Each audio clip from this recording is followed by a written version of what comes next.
Hi, I'm Chuck Gilmore with Power to Sing Live number 67. And we're going to be talking today about how to get a brighter singing voice. So, welcome everybody. I'd like to say hello to you today. I'm using some new software today, so I hope that everything goes really smooth. I haven't been too happy with the way the audio and video has been working. So this is going to be a new experience. Altu, you're the first on board. How are you doing? How are things? Nice to see you. And the sound of Isaac. All right, Isaac, hi. Nice to see you too. Want to make sure that everybody is able to see and hear okay, so it looks like you're able to. So here's the thing. What do you do when you want to change the sound of your voice? Have you ever wanted to change the sound of your voice? Let me know in the comment section below. So a lot of times in musical theater, you have different characters, and I've played a lot of different characters through the years, and so it's kind of interesting to, um, I don't necessarily think about changing the sound of my voice, but there's a difference between like Captain Cochran in HMS Pinafore, which I played, was very operatic and very proper kind of speaking voice and so forth, and Fagin in Oliver, which I played before, and even the mysterious man in Into the Woods. I mean, some of the character roles, that's pretty normal, but there are certain character roles that kind of require a different sound in your voice. I think, one of the real obvious ones in popular musicals is from the early musical Oklahoma, and there's a character in there called Ado Annie, and she sings the song "I'm just a girl who can't say no." Well, she has quite a different kind of a voice when she's doing that. The original actress did, and so everybody afterwards has done the same thing. Okay, so just want to say hi, Audie. Nice to see you. And I dreamed you came by in France by the train. Wow, I would love to do that. I think that would be a blast. So I'm getting a message here that I need to turn the sound up. So let me see here. Maybe I just need to point my voice at I have a microphone sitting right here. Let me see. Maybe I just speak up a little bit and that will help. I'm not sure exactly let me see here if I can find the audio.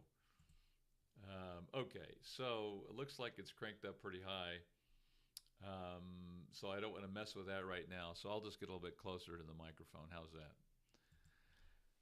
Okay, so the bridge says, I haven't tried to change the sound of my voice. And hey, Senatine, nice to see you today. So this is the pre-show show. I'm kind of just starting a little early today just to kind of make sure that everybody is able to hear me, and I'll try to increase the sound of my voice by getting a little bit closer. I'm going to turn this thing off so that my head doesn't keep interrupting. How about this one? So, at any rate, it's a really interesting topic because a lot of people aren't happy with the sound of their voices. I had this question come up this week in an email that I received, and the question was how he was saying that he's been watching videos online, and that other people are saying, well, if you raise the larynx, then you get a brighter sound. And so how do I feel about that? He wanted to know, because I don't advocate raising the larynx. As you probably already know, I try and keep the larynx down. So we're going to cover all of that today. So, hi, Ellie. Nice to have you with us today. And Senentine, sorry, I'm not sure how to pronounce your name. Oh, maybe it's just Jade. Maybe Jade, is that your first name? Doubt one, some teachers say that a smile or a biting apple attitude introduces necessary twang and brightness of tone. What's your take on this? I really want to go into that a little bit. There's a whole concept of chasing after a certain sound that I want to address today. So that's a great lead-in to that topic. The sound of Język, 10 p.m. in Poland. Whoa. It's just about 2 p.m. in 2 p.m. in the afternoon in close to the Salt Lake City area in the state of Utah in the States. So in just a minute we'll be starting the show and we'll be off to the races. So thank you for joining me today. And Senatine J says his real name is Mikhail. So great, nice to have you here. Okay, so how's everybody else doing this week? Have you had a good week? I guess that's kind of the thing that I anticipate every week, is saying hi to everybody, and hopefully you've had a great week. So, hi, I'm Chuck Gilmore with Power to Sing Live, number 67. And our topic today is how to get a brighter singing voice. And we've been doing kind of a pre-show show, and said hi to a number of you who have joined already. Senentine says that it's actually 2:30 a.m. where he's watching. Oh my gosh, that's true devotion. Well, 2 p.m. here in the Mountain West in the state of Utah, where we got mountains surrounding us here in this wonderful, beautiful place. Okay, so have you ever needed to change or wanted to change the sound of your voice? If you have, yes or no, put it in the comments section below. I want to go into some detail about changing the sound of your voice, particularly to get a brighter singing voice. And here's what started this thinking about this. I got an email this week from one of my YouTube subscribers who asked how I felt about it, because he has been watching other videos around the web, and some of the teachers have said, yeah, if you want a brighter sound, then you raise the larynx to get a brighter sound. And he wanted to know my take on it, because I'm pretty much the opposite. I'm always trying to get the larynx down. So I want to go into some detail about that. Before we do, say hi to Paprika. Talk on it. Paprika Vivo. Chiaroscuro, awesome comment. Yes, exactly. And so what's chiaroscuro? Chiaroscuro, it has to do with a light and dark, or bright and dark. And I don't know if it originated in the arts, in painting and art and drawing. The quick definition that I found online is an effect of contrasted light and shadow. And so, as applied to singing, it's kind of a dark and a bright. And the chiaro represents the, oh gosh, you guys probably can tell me that, the light, and the scuro, the dark, I think. It could be vice versa. But I think the chiaro is the light and the scuro is the dark. And so all of our voices are made up of of overtones that that contribute to a bright or a dark or a mixture of those. And so, generally speaking, our voices are mixtures of, or a combination of the chiaroscuro. So, what, and frankly, we all are born with a certain, we have genetically been equipped with a certain thickness of vocal cords, certain length, a certain kind of structure, bony structure, a certain kind of cavities in the body that generate and pick up the vibration from the vocal cords, and they augment the sound. They help project the sound. They help create a certain kind of a tone of quality. If years ago, when we had telephones in our homes, I remember, excuse me, I remember coming to, answering the telephone and people saying, "Wow, you're sounding like your brother. You sound like your brother Steve," and so, how does that happen? How can we sound alike? Or you sound like your dad. Why do we sound like family members sometimes? When my kids come over here, if I'm in the other room and I hear some of my daughters or a daughter coming, I sometimes don't know which one it is because they sound so similar. It's the genetics in the family that gives the certain kind of cord structure, the certain kind of bony structure in the face and the neck and so forth. In other words, they kind of have a similar sound.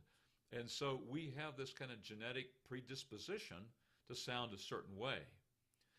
So what do we do then about like changing, or how do we get a brighter sound, or a more, well, let me say hi to several of you here, and maybe get a couple comments here. Audie said, yes, when I'm singing different genre, I try and fit in the style and using my voice differently. That's interesting, Audie, because that's kind of what I believe also, as far as rather than try and necessarily manipulate my voice to chase a certain kind of sound, I try and allow the genre or the style of the show or the style of the character to take care of that on its own, rather than think, okay, raised your larynx, Chuck. Now, if I were to ask each of you here today, let me just read off. Mark, hi, Mark. Mark, raise your larynx. How do you do that, Mark? Tell me, how do you raise your larynx? Or Audie, how do you, how do you put a smile in your voice? How do you place it forward? So, Mark, you've got a comment here. How do you place the sound forward, or how do you place it back, or how do you focus it here, or so? And how you do it, maybe you can't really describe how you do it. Can you? Can any of you describe exactly what you do to, let's just say, I'm going to ask this question. What do you do if you want to if you're chasing after a brighter sound? What do you do to get a brighter sound? Is it raise the larynx? Tell me how you raise the larynx. I'd be curious, because here's the problem. How you do it and how you describe it may be absolute gibberish to me. I may not have any idea what you're talking about. And it may be the same from person to person. We simply may not translate what you're telling us into being able to do what you're saying you do.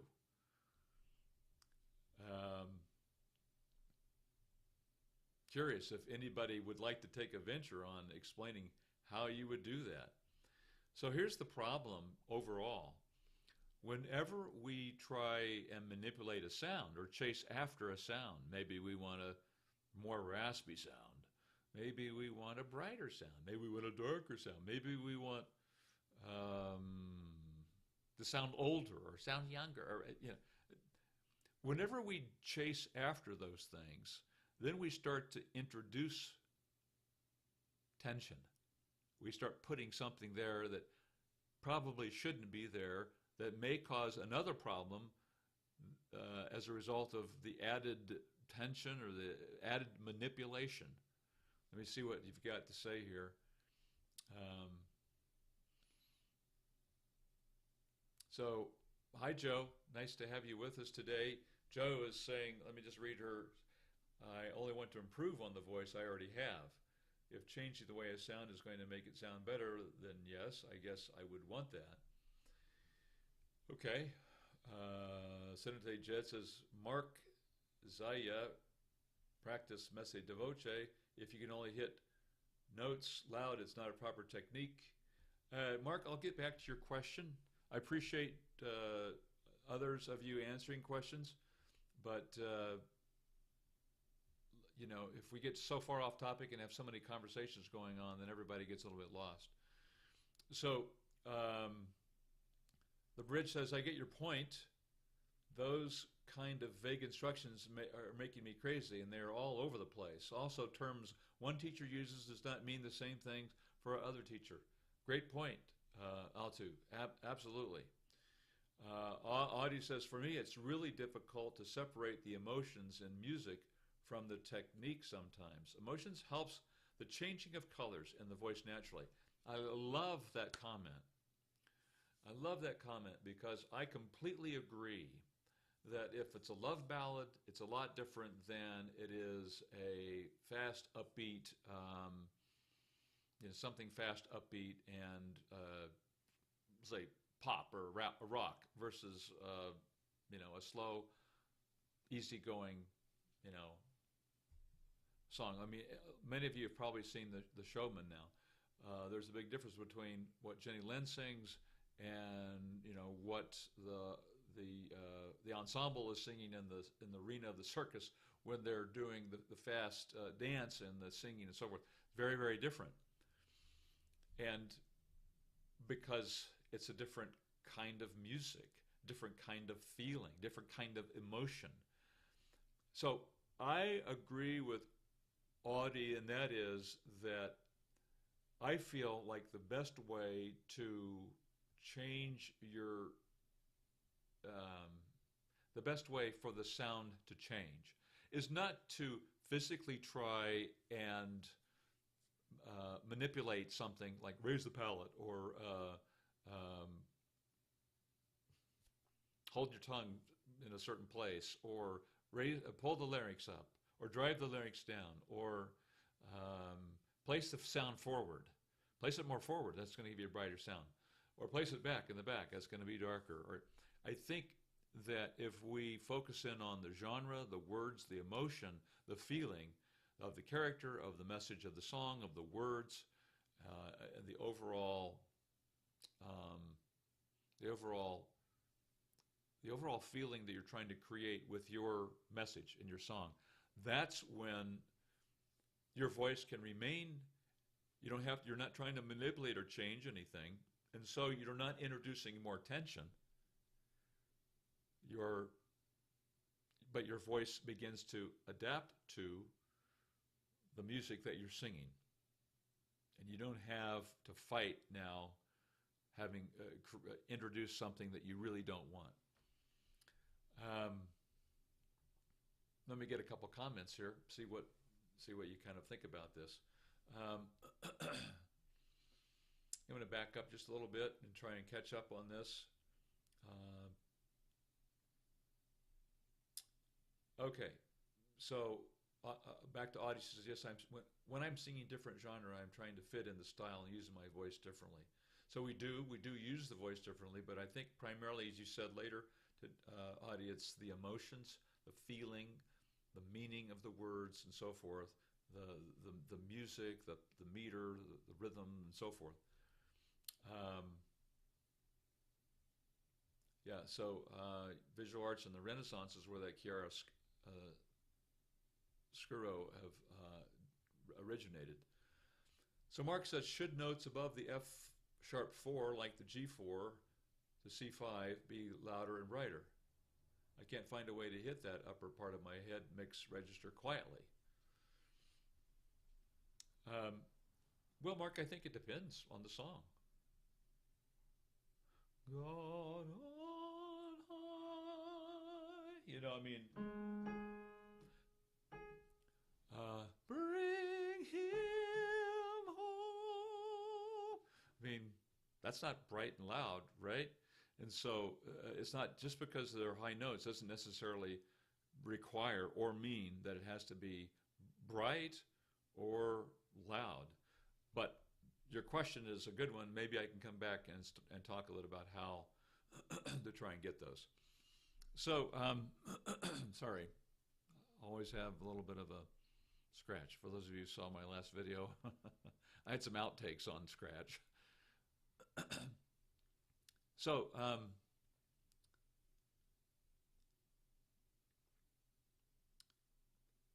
Paprika said, off topic, here it is, the mix, a register or a technique. Mix is a blend of chest and head. So it's probably considered a technique. But it also can be considered a place in the voice. The location of mix would be occurring, and there are different schools of thought on this. Some people say mix is everywhere, and in some measure I completely agree with that. But more particularly, it's very simple to think about the mix occurring in the bridge of the voice. The bridge is where the chest voice starts to, head voice begins to come in to chest. So there's a combination of those two things. So you have both chest and head simultaneously at the same time, vibrating and resonating. And as you get up into head, then the chest drops off and there's just head voice. So that's not a mix, it's head voice. So you could say that the bridge is the location of mix, where there's a combination of chest and head, head and chest. So it's sometimes referred to as the middle. And some people call that a register. Yeah, my middle register. So I think it's kind of interchangeable, although I guess science is saying there's no such thing as registers anymore. But I don't really address it too much from that standpoint, kind of more like what I feel and where it is in the voice. Okay, so a couple other comments here, so I can catch up a little bit here.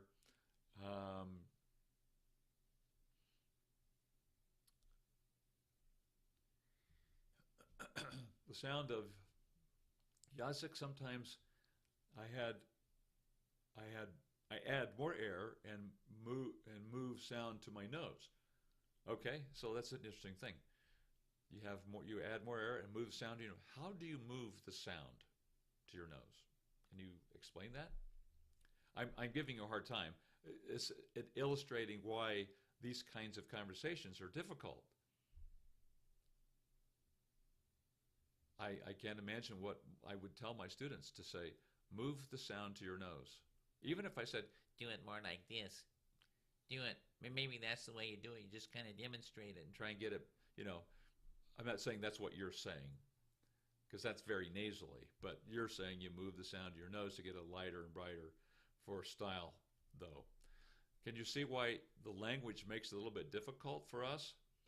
Mark says, I raise my larynx by doing the cry technique or a smile, and have the back of the tongue raised. Okay, so everybody raise the back of their tongue. How far do we raise it? How high? Notice that there's now tension in the back of the tongue. So we've just done a few things. Everybody's putting the tongue differently, and there's different levels or degrees of tension. So now sing that way. As a teacher, I find it really not productive. So I want to get to what I would recommend here in a minute, but I think this discussion is a good one.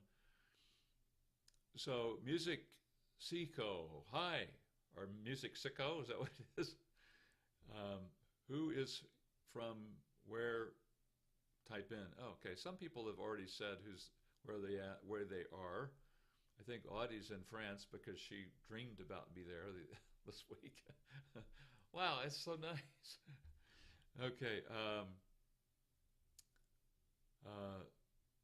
Zenatine J said, mark all these steps you say introduces pharyngeal as a result. Mark all these. There is also a useful video I found online which is great for releasing tongue tension for the pharyngeal warm-up. Hold the tongue out with a wet towel and do ah. Okay, so I don't necessarily agree with everything that Zenatine Jade is saying, but I don't know for sure because I haven't watched the videos he's talking about. Just a little disclaimer there. Mark says, I've been doing the exercise under a high chest or high larynx, pulled chest, and has really helped me clean up my first bridge. Awesome, Mark. Thanks. Only thing I still have trouble is with keeping the low larynx on the high notes. Okay, so we'll see if we can't get to that. Majid Mohammed, hi. What is the highest and lowest notes a male voice hit in the history? I don't know. And according to Guinness's book record, what is it recorded? You know, if somebody knows that, let me know. I don't know. If you want to hear a really, really low note, go listen to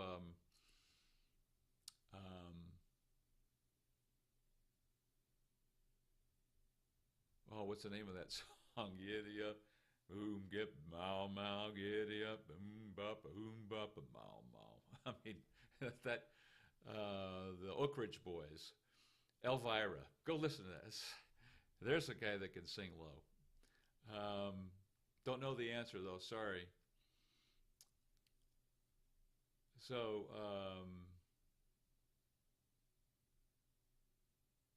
Ian says, hello from China. Ian, hello from China. Awesome. Very nice to have you here.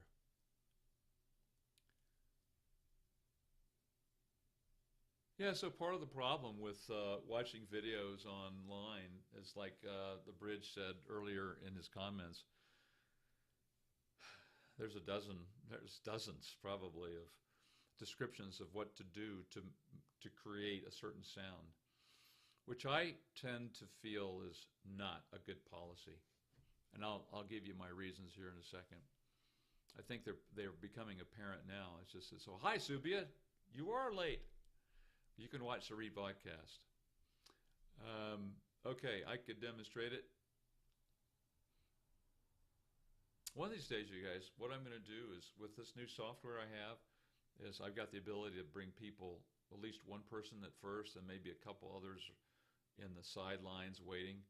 And I can actually, I'm going to try this someday, work with somebody live, if you want to take a chance, and have everybody watching and see what happens.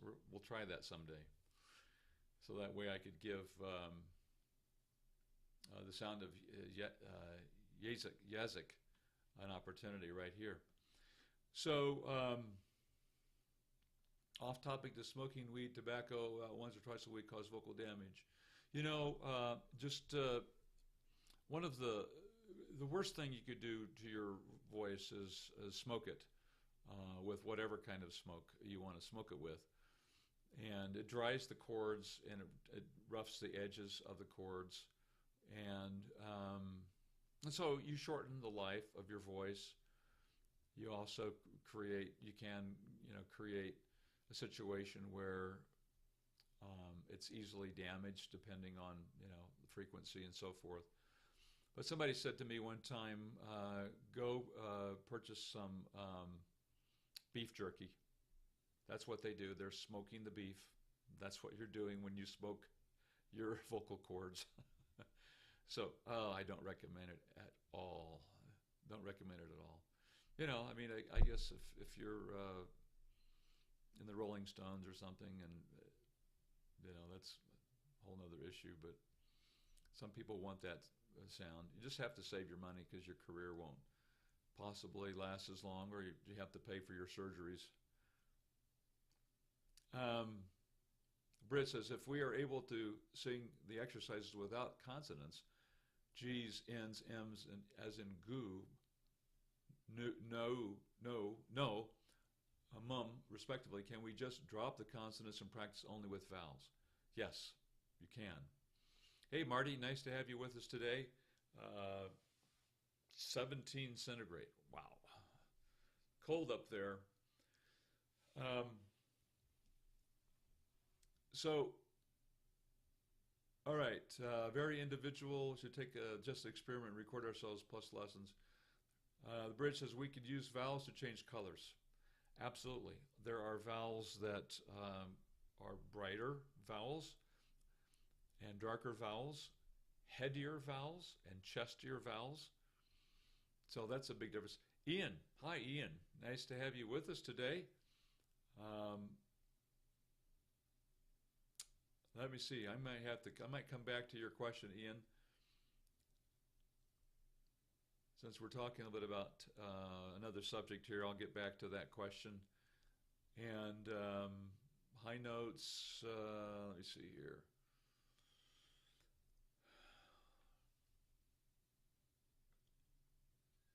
Okay, Subia, what would be the sign to see if you're on the right path of singing correctly? What would be the sign to see if you're on the right path of singing correctly? Well, first of all, I think if we're on the right path of singing correctly, we sound like ourselves. If every time I open my mouth, I had a completely different sound versus the way I speak, then I would suggest that I'm creating a particular sound that's not really mine. And I think it's disingenuous. I think it's a little bit false. I think it's artificial. And I think people can begin to realize that you're kind of a fake. I think there's something wonderful about your natural voice. Your voice, very much like you sound when you speak. And if you speak normally. And there's an honesty about your voice that comes through immediately. And people feel it. Even if it's not a magnificent, so most of the time our problem with our voices is we're comparing ourselves to other singers. And so you want to sound like that person. You want to have their sound.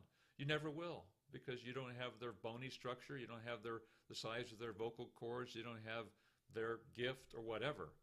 But that's okay.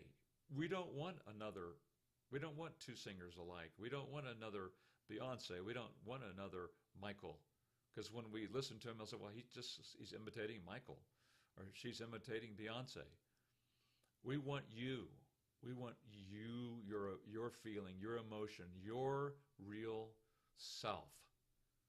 I don't want somebody, I don't like listening to somebody that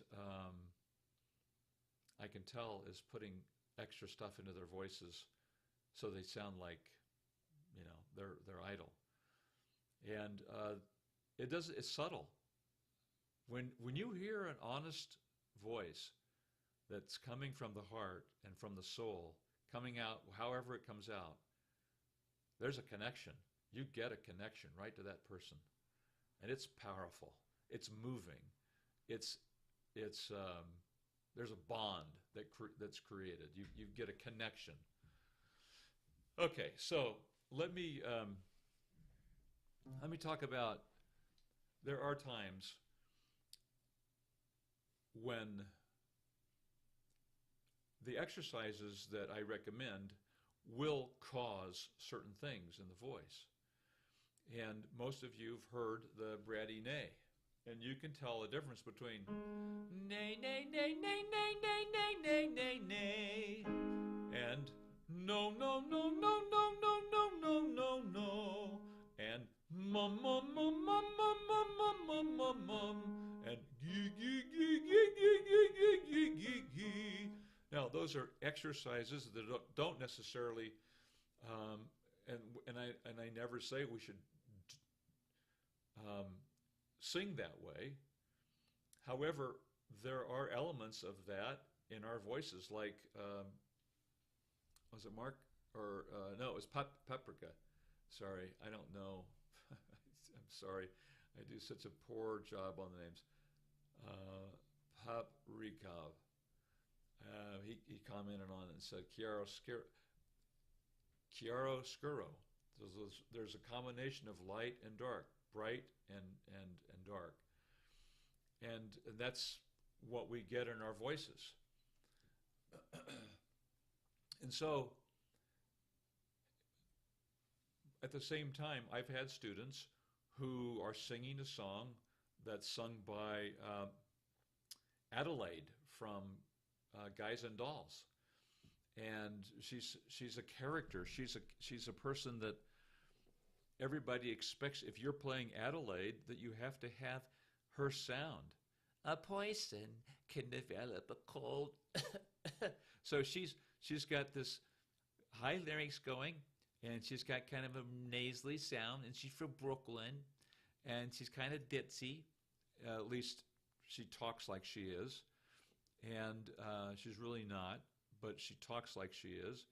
And so the character kind of demands that. And so when I coach a singer like that, I try not to coach, I try not to say, raise your larynx. I try not to, I try to give direction that causes this to happen. So in other words, the exercises will cause something to occur. Rather than saying, put the sound forward, raise your larynx, wrinkle your nose a little bit. I don't know exactly how to give direction to someone that's kind of a physical description. So on the bratty nay, nay, nay, I just say, be a brat. And it sounds like this, nay, nay, nay. And so most of the time, the students can eventually get it. Nay, nay, nay, nay, nay, nay, nay, nay, nay, nay, nay, nay. So that's the kind of the genesis of if someone needs to sing nay, nay, nay, nay, nay, nay, nay, nay, nay, nay, or whatever. I mean, you're not going to sing nay, but if you need a high B or a high C, nay, nay, nay, C sharp, nay. Well, I'm just doing that bratty on the AE. Taking a low breath, pulling my belly button in a little bit to get to help the action of the diaphragm, and so forth. So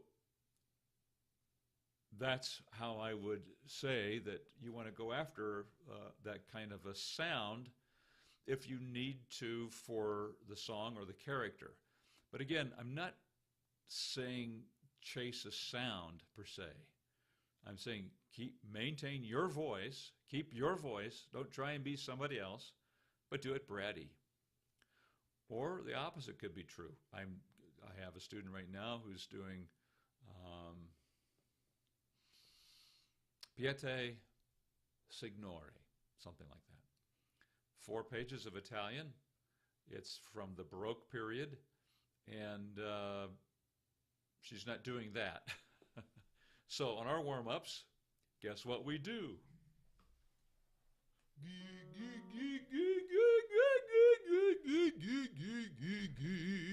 Why? Because that style of music has a low larynx. And so we do exercises to get her in a position so that when she goes to the Italian, the things are down, the larynx is settled, and so forth. But I'm not telling her, lower your larynx. Lower your larynx. Bring that larynx down. Nope. I'm not saying that. I'm saying maybe on the exercises, be a little bit stupid. Duh. So maybe we're mincing definitions or debating words, but I think there's a danger in trying to give physical description information rather than just, let me give you an exercise that will cause that to happen. So you don't have to think about manipulating anything. You don't have to think about necessarily changing your sound. I'm just enabling you to have that come about fairly naturally in your voice. And I've heard Seth Riggs. Well, if anyone's listened to his tapes, um, singing for the stars, he said this. He said, "We don't talk like that. Why would we sing that way?" We don't talk like that. Why would we sing like that? So we really don't. So even though we might do exercises that enable certain kinds of conditions to occur in the voice, when we get to our songs, usually, again, there's combination. This chiaro-scuro combination, the light and dark, that occur if the voice is balanced. And that's another issue, the balanced voice. So, okay, I've been going on and on and on here, and there's lots of conversations and discussions going. So let me see if I can catch up a little bit here and say hi to some folks that I haven't said hi to. Marty is freezing up there in Calgary. So nice to have you here today, Marty. Okay, so Ian Erickson, hello. Let me try and address this question here.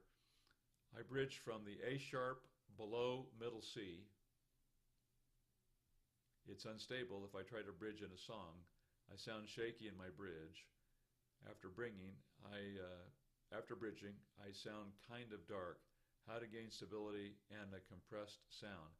It takes a little time, Ian. And if you're bridging that low, then you must be a basso.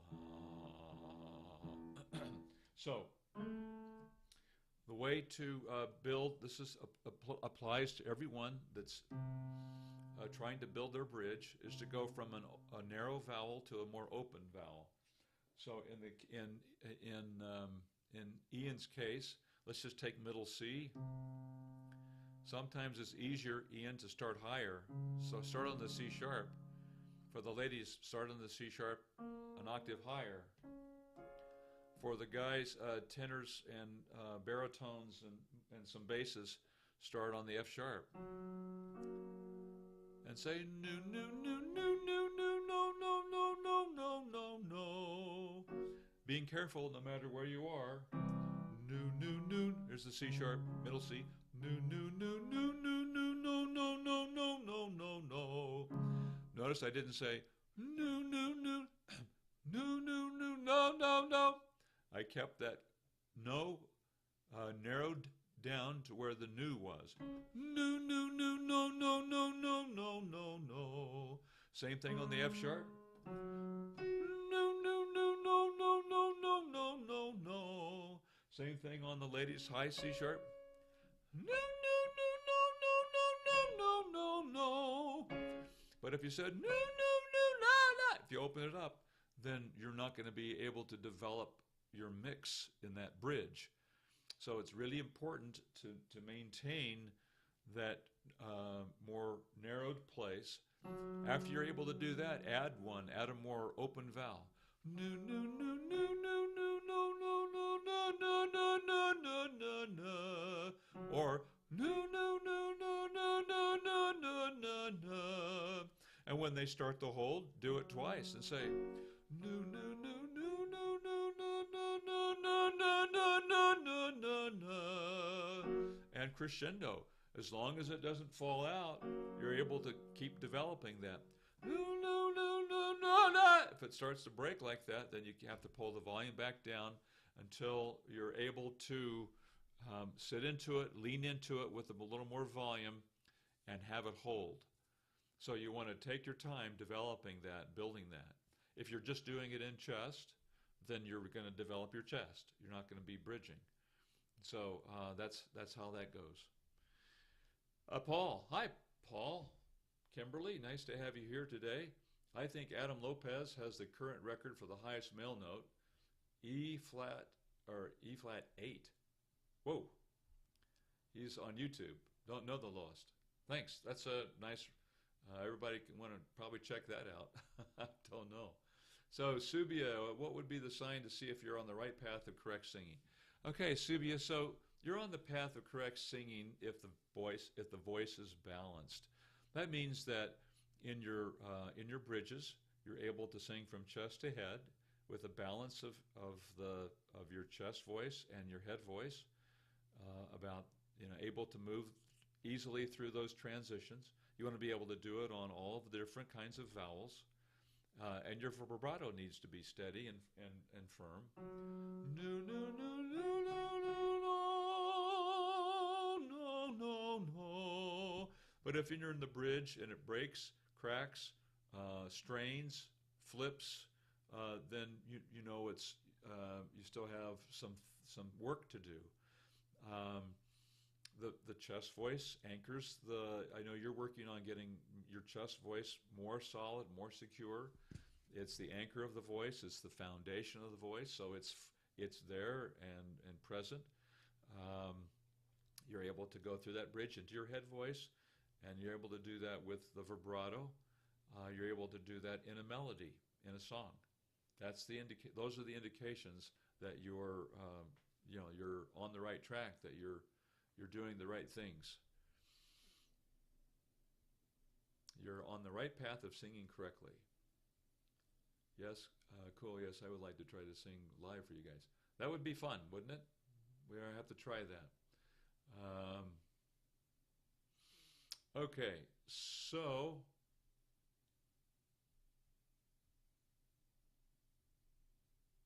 I want to revisit the bridges question. If we are able to sing the exercises without consonants, and this brings up another point, Subia, to your question, we need to be able to do all of these things without using the consonants.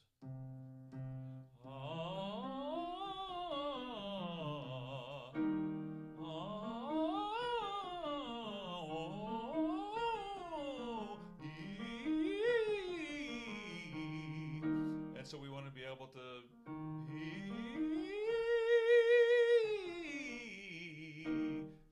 and all the different consonants, all the different vowels, and that really will develop the voice. Alto, it really begins to develop the voice with that. Okay, so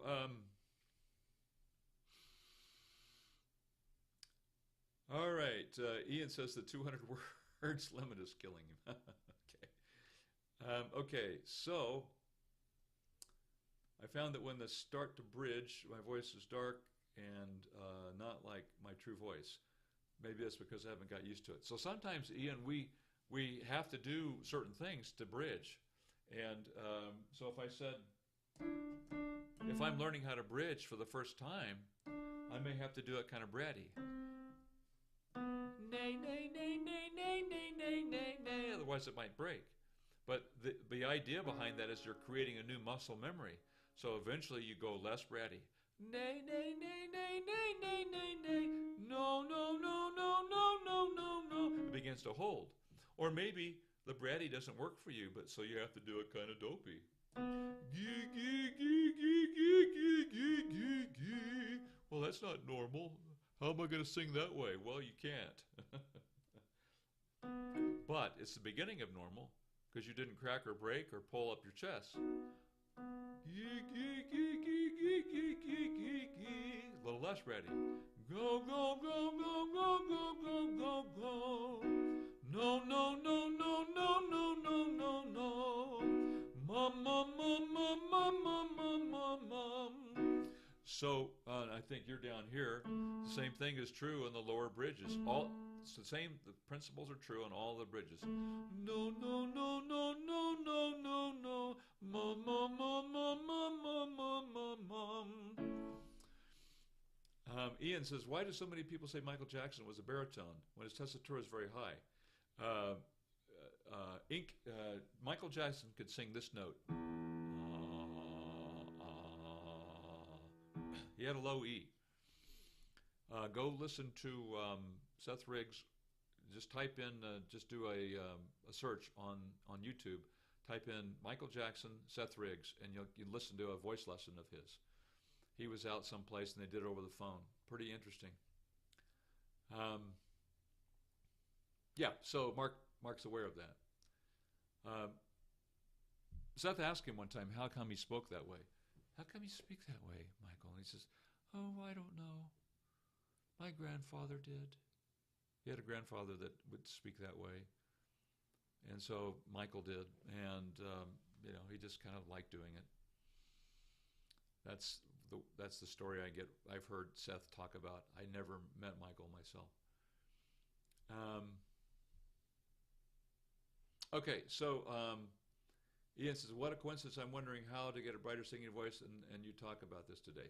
Great. Well, I'm glad it helped.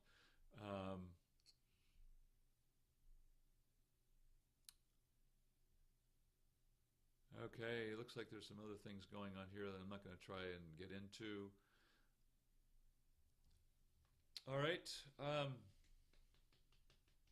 I don't know who Jason Derulo's voice. I don't know him. I don't know who he is, so I can't address that.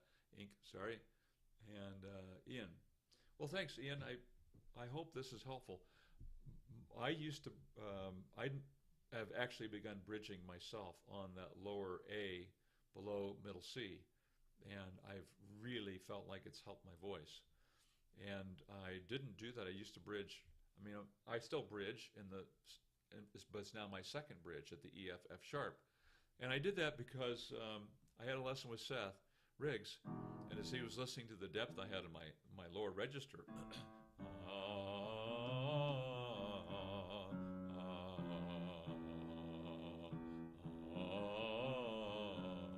just the heft, the weight that I have down there, he said, I think I think you're a basso cantata, which is a bass with tenor notes, and that you would be better served, that we need to work your voice on that lower register, and it's really made a difference.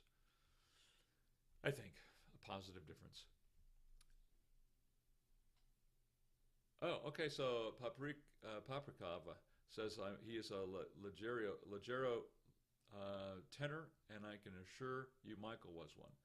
He could really get up there, that's for sure. Quite an amazing voice. Okay, so even the high tenors can go well into the second octave.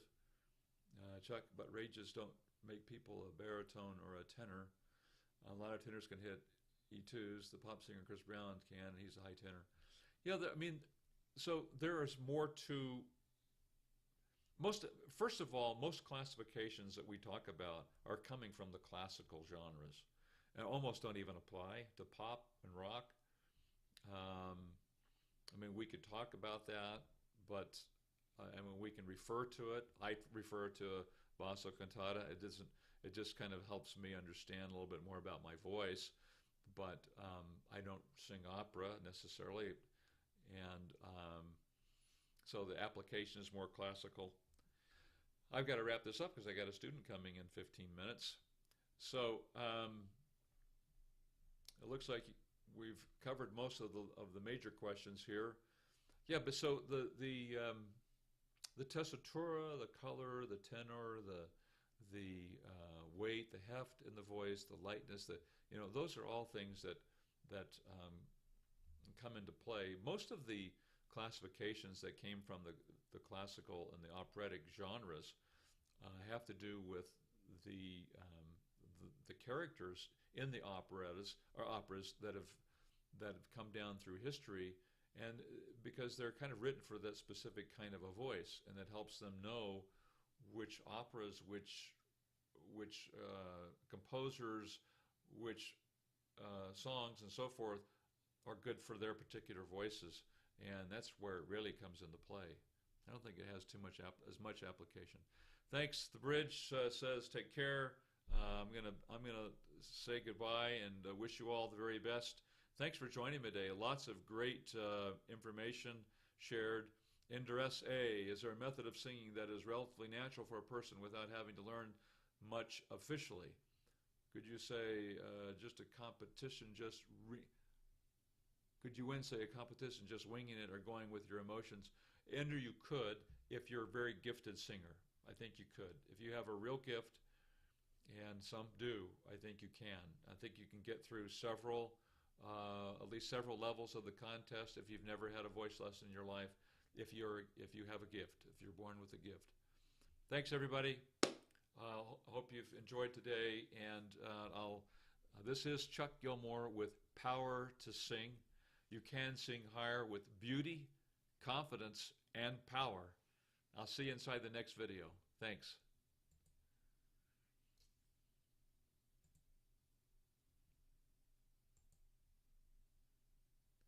All right, stop.